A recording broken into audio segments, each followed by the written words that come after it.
Everyone, I'm Natalia. Welcome to my channel.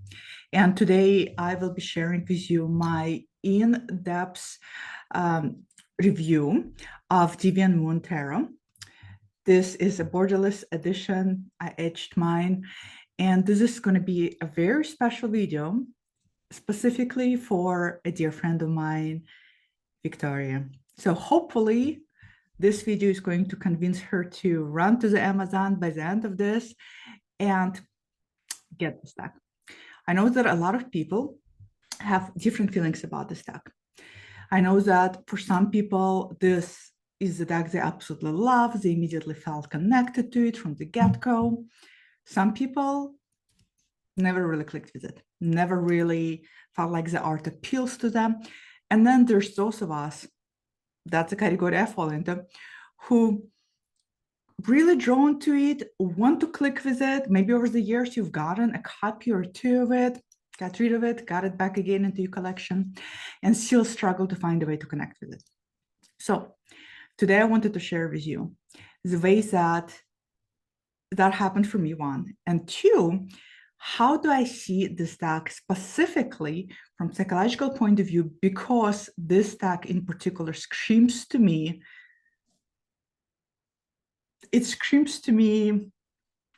we'll get to what it screams to me. I don't want to give it away in the beginning, but hopefully it's going to help those of you who are on the fence to consider purchasing it. Hopefully it's going to solidify for those of you who have this deck and absolutely love this deck. Hopefully this is going to first maybe open up something about this deck you haven't really considered, is going to lend more depth and more oomph to your readings. Okay, so first, let me give you a little bit of backdrop on this. So this deck first came into my collection about 7 years ago when I first got into Tarot Tube. And back then, I don't even know when exactly this deck was published, but back then, a number of people I really enjoyed watching loved this deck. Elle from, I think her name is Elle from Sacred Seed comes to mind. She loved this deck. And I ended up getting a copy. And immediately I got very, very drawn to the artwork. So the artwork really immediately appealed to me. And it appealed to me for two reasons. One, there's something childlike about it, not in the sense that it illustrated childlike. It's actually the opposite. It's illustrated in very mature. It's almost like a graphic storybook for adults, where it allows you to drop into your childlike sense without really feeling childish. And for me, this was really helpful because I have a hard time dropping into childish aspects to me. For that reason, I struggle with Cavendish, Big Eye Doll, which I love, one of my favorite Oracle decks. But sometimes I feel very silly and childish using those decks. This one, it doesn't make me feel silly or childish, but at the same time, it draws me into that space. And that's what I loved about it initially. This particular death card is the second favorite death representation card apart from Zos death card. When I saw this, I loved it so much that at that time, Patrick Valentes, the creator of the deck, was selling a limited edition of prints, and I got, oh my God, my eyesight, I got 41 out of 50. So he was selling 50 limited edition of prints. And I got this print, which I framed, and I've been having it hung in my office ever since. And I look at it every single day. And to this day, I love this card. Reflecting back on making this video for all of you, I realized how this card, in so many ways, sums up for me the depths of Deviant Moon. So I love this card so much. You know, I'm thinking back when I first saw this card 7 years ago, I thought that she was pregnant and this is her baby and another one is on the way. And this baby wants to crawl back. It doesn't want the change to come along. But she's saying, no, It's everything has cycle, everything is cyclical. Your time has come. Now it's going to be somebody else's time. Now reading the book, Patrick says that, it seems like she still has a belly because she just gave birth, but I still see her still being pregnant with another child in a way, because that's the cyclical nature of it. What I love about this card is that when we think about this, we think about transformation immediately. I think for a lot of us, it's transformation. But transformation is secondary. It comes after change. Death, first and foremost, in my opinion, represents change. And it represents, first and foremost, change that comes as a result of something that's coming to an end, or that has come to an end. And it is a change that brings transformation. But what type of transformation it's going to bring is going to completely be up to us. Same two people can go through the same change in their lifetime, and each one of them will carry a completely different transformation. And a lot of how they're going to be able to see that is going to be largely dependent on their attitude and their mindset. So this, in a way, is really summarize the complexity of the deck, because to me the deck is about change, and it's about how we either find a way to positively adapt to it behaviorally, or how we actually use maladaptive, unhealthy way of coping when we're confronted with changes in our life. This deck, if I could sell a book that goes along with this deck, it would be this one and this deck. Now, don't get this book. You don't really need this book. It's very psychoanalytical reading, and it's really old. And it's just not going to do anything for you. But this is just to illustrate the point. So this is the Ego and its Defenses by Laughlin. It's classic text. The way I see this deck is one that is able to illuminate to me the behavioral actions and steps I take or neglect to take that I need to take as a way of coping. Each card to me is in so many ways either ego defense, ego coping mechanism, a way of ego adaptability. So this is to me very behavioral oriented type of deck. Think about the name Deviant Moon. When I think about the word deviant to me immediately comes to mind bad, negative. When children are being deviant, they're breaking rules. They're not playing by the rules. They're misbehaving. When I think about the moon, I think about lunacy. This is a fucking lunacy deck for me, meaning it brings out, in my opinion, at least in me, in my readings that I've been having with it, it brings out in me the lunacy, the lunacy, deviant, fucked up side of me. Let me explain what I mean by that. I think all of us, one way or another, are fucking crazy. Now, I'm not using the word crazy in derogatory way. I'm not using the word crazy in any kind of pathological clinical way. I'm using it in a very broad general way. I think all humans are nuts. We're all fucking nuts. We're all fucking lunatics. And the reason why we're all fucking lunatics is because we're still evolving. One only has to look at our behaviors. We seldom really analyze our behaviors because we're not looking at ourselves as if we are a fly on a wall. So a lot of times, by the time we exhibit behaviors, we have either justified that behavior to ourselves, or we have validated that behavior to ourselves, or we have approval. We made some sense that makes sense in our headspace. But if somebody, let's say an alien, was observing human beings on planet Earth and was observing the way people employ their coping mechanisms, their defense functions, what they do when change comes, they would probably find it pretty fucking loony and hilarious. And we all do this to this day. And on the surface, it probably looks so loony because it's probably is much more easier and more streamlined just to do what we need to do when we're faced with change.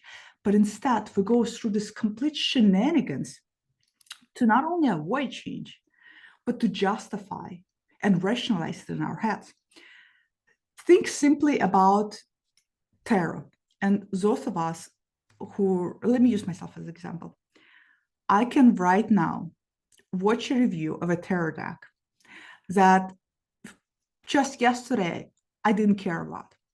And suddenly, as I watched the review, and maybe you're watching this review and you're doing the same thing I'm about to tell you that I do, I can find gazillion million reasons why I need the deck, why I need it now, why it's going to be perfect for the fall, why it's going to be perfect for journaling, why it's going to be perfect for this and that.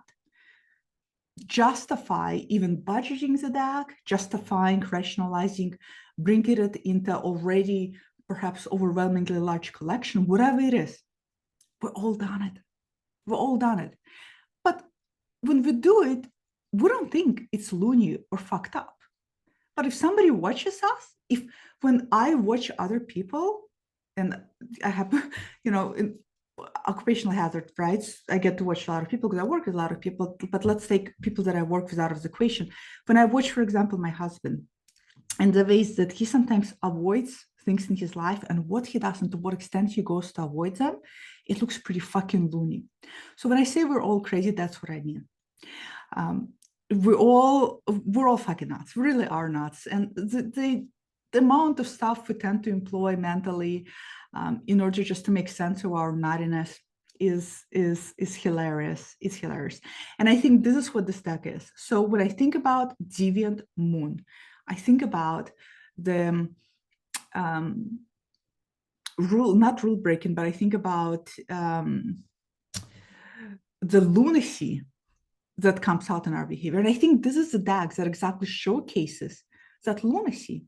It showcases the behavior you employ and whether that behavior is adaptive or maladaptive, whether that's a good thing for you or a bad thing for you. And I think this is why one of the reasons why people call this shadow deck, because it is able to call you on your bullshit and it's able to show you the behavior you're engaged with. And this is why sometimes it can be too much of a truth to a punch. I'm going to link a Racine Owl Moon.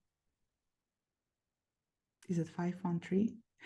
Racine, recently I've watched one of her videos she did a while ago talking about this deck and how she didn't bring it out for a while and then she brought it back to read. And the way she talks about it, which I totally agree, that's exactly how I see this part of this deck too.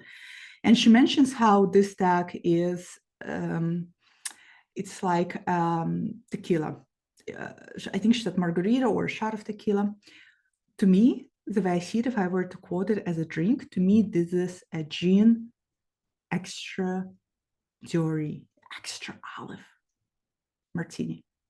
That's what it is to me. If Aleister Crowley's Zostack, to me, is Sun and Scorpio, this is a Moon in Scorpio type of deck. This is exposes, it's really not only exposes the behaviors that all of us employ, but it showcases it to us. And I think this is a good thing about this deck, because then you can step back and you can say, what exactly is it that you're engaging with? And you have room to modify it. This deck comes with a small white book. I also have this large book. I personally prefer this because it goes a little bit more into description of the cards. And unfortunately, this is very big and heavy. You cannot travel with it. That's the only negative to this book. Do you absolutely need this book? No, you can go off your own interpretations. Another thing about this deck is this is definitely not a Rider-Waite-Smith deck to me, and it's not a Zo's deck to me, even though a lot of images are very, very Rider-Waite-Smith recognizable. Because of the way Patrick writes about these images in his book, it just really points out to the lunacy of the behavior, at least to me, the way he writes. Now, I don't know what Patrick intended. I think this was a deck that was nesting inside of him for many years. And then when he sat down to create it, I think it just burst out of him from the interviews I've seen him share. So everything that I interpreted and the way I see it as a psychological ego defenses and psychological behaviors we tend to employ. That's just all my interpretations. What's interesting about this deck is that it doesn't like to read with a lot of other decks, and I might do a video follow-up to this one about the decks that go really well with it, because there's some that go really well with it, but it likes to be a standalone reader. And in my experience, it doesn't like to read reversals. I don't read reversals generally, but when I see a deck creator putting down interpretation meaning for reversers, I get a little bit curious, because then I think, well, they probably intended for this to be read with reversals. For this deck, for some reason, I have feelings that Patchik perhaps did not intended to be read with reversals. This is just a feeling I get. That reversals are put in a book because that's what people, a lot of tarot readers kind of expect, the upright and reverse meaning. Let me now share with you, because I don't want to, I've been planning and thinking about how to structure this video, and I don't want to leave out anything from what I wanted to share in terms of how psychological it is in depth. But for now, let me share. So there's some of the cards that I went through the deck randomly, and I just wrote down randomly one word of psychological coping defense mechanism, one word for a destructive maladaptive way we tend to cope, to kind of give you an idea how behaviorally layered for me this deck is. So we got Wheel of Fortune, Control. We got Three of Discs, Trust. Nine of Swords, Anxiety. I love this card. Eight of Cups, Boundaries. Four of Cups, Avoidance. Four of Swords, Detachment. Eight of Swords, Paranoia. Six of Wands, Confidence. Four of Discs, Codependency. Eight of Discs, Discipline. Hermit, Overwhelm. Five of Cups, Denial. Queen of Swords. Oh, I love this Queen of Swords. This is a great example, by the way. Vindictiveness. So let me pull Queen of Swords from... Queen of Swords is my favorite card. It's my favorite card because I strongly identify with her, probably over-identify with her too much. I see myself very strongly as Queen of Swords.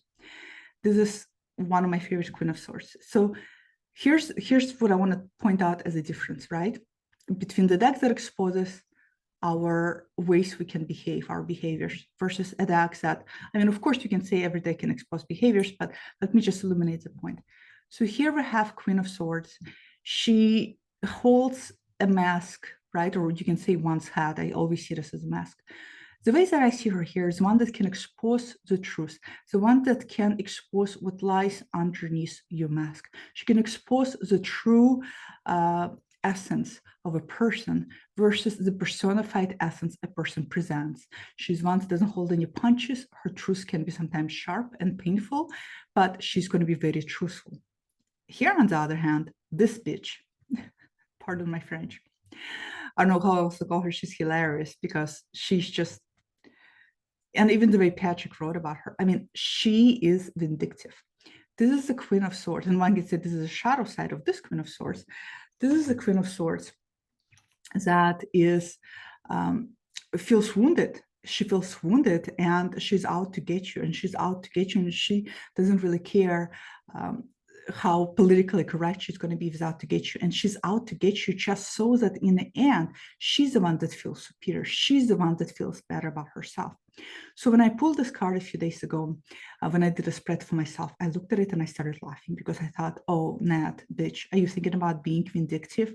Ooh, let's reel back on that behavior. Because a lot of times we're about to behave in a way we haven't named it yet. And when we haven't named it yet, again, our mind will justify the behavior. We can, when we actually unconsciously plan to be vindictive, consciously we may have justified it as being righteous, being honest, right? So this idea of radical honesty, we're being radically honest, or we're just being honest, is a way of justifying sometimes acting out at expense of somebody else in order to feel superior. This is what I love about this deck. It calls you out, especially on behavior in regards to change in your life that you either just about to engage on, which is fantastic because then it puts brakes on it. So that way you can step back and say, whoa, I didn't realize. So this vindictiveness coming out. Or if the behavior already happened, then you can understand how that played out. And then perhaps you can take, ideally, you will take more mature steps as a more mature person and repair that you hurt, that you damaged. So I love this Queen of Swords.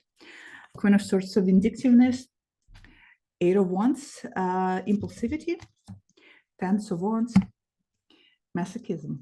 This is a perfect masochism card, explaining how we can be very masochistic toward ourselves. Five of Wands, defensiveness. Notice how, for me, Five of Wands, one can say, well, the Queen of Swords is being defensive too. It's different, right? Defensiveness sometimes comes from a desire to protect oneself.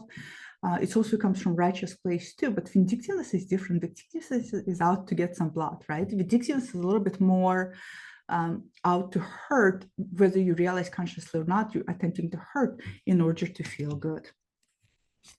Seven of Pentacles, drive. And Five of Swords, sadism, being sadistic towards somebody else. So this is just some example of some keywords I jotted down on this some of these cards, just to eliminate the point of the psychological depths of this deck in terms of looking at our behavior. Now, people often say that this is a great deck for shadow work. And if you've been a follower of mine, you will know that I have an opinion that there is no such thing as a shadow deck. There are just decks that can be more suitable for shadow work, but really, in reality, any deck, any pictorial representation, any deck can be fantastic for shadow work. This deck, if I were to think about using this deck as being suitable for shadow work, yes, it will be great because it will illuminate that behaviors, but I also love this deck more than anything as a deck to work through daily things, because especially if you're going through some kind of change, or if you're going through some kind of decision making in your life and you're about to make some steps toward acting particular way, you planning to take some steps to respond, right? Not react ideally, but respond in a particular way, perhaps even to another person or situation. Before you actually do that response, if you want to see whether your response is adaptive, is actually for the greater good, or if your response is loony and deviant, this would be a great deck to use to look at that and to read for that. I think this deck, if you're a tarot reader and you read for other people and you just wanted to, if you're looking at somebody,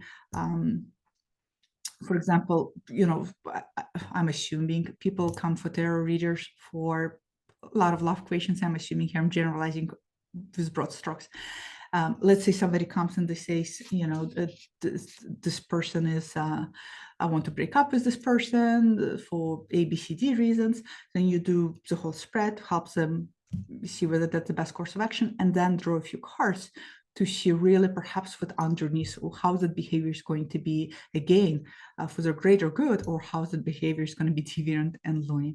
But this deck is definitely, to me, it's loony. Like I said, it's a great expose of our fucked up behaviors.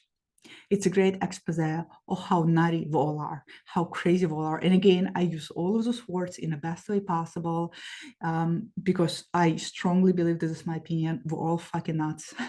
And I said that with so much love. And I'm glad we're all nuts, because, we all need to be nuts in order to even evolve and grow. But none of us are whole and none of us are saints, right? We're all fallible. So this is how I see this deck. I'd be very curious to know if Victoria right now is purchasing this deck from Amazon, or are you still on a fence? This deck After I didn't revisit and I had this card framed, which I love for the longest time, this came back into my life probably going on close to a month ago. And I've been using it daily, and I've been using it for very kind of in-depth spreads. And the minute it came back into my life and I started reading it, suddenly I just see it in this particular way. And suddenly everything about this deck makes complete sense. This is what I love about tarot, is that sometimes you have a deck and it doesn't make any fucking sense to you at all, but then it comes back into your life and it is as if all of these pieces, these puzzles about it suddenly click into place. And not only are you able to see it and understand it, but you're able to actually connect with it on a very deep resonance level. I love that. I love that about tarot. And I definitely had some decks who have came back to me, who've done that. So if you're watching this and if you would love to have a follow-up video on decks that would work well with this, let me know. I'd be very happy to do that, because like I said, I find that this one, it doesn't want other decks to get in the way. It doesn't, especially a lot of strong decks, it doesn't want to play with other strong decks. It is such a Scorpio moon. It wants to show you what's loony and fucked up, and it doesn't want anybody else to meddle with it, because it's almost as if it's saying, I'm so clear, I'm so concise, I'm so honest, I'm so what you see is what you get. It's almost offensive to me if you bring another deck to clarify, but there are some oracles that work beautifully with it, especially a lot of times when we're resistant to see the loony side of our behaviors, the deviant side of our behaviors, the fucked up nutty side of our behaviors. So comment below, let me know if you're using this deck, if you love this deck, what's your relationship to this deck. I know that this is a deck that a lot of people tend to take out in the fall, because they see this a very kind of dark themed October, winter, fall, Halloween deck. I don't see this like that, but it makes complete sense. So comment, let me know, and I'll see you all next time. Bye.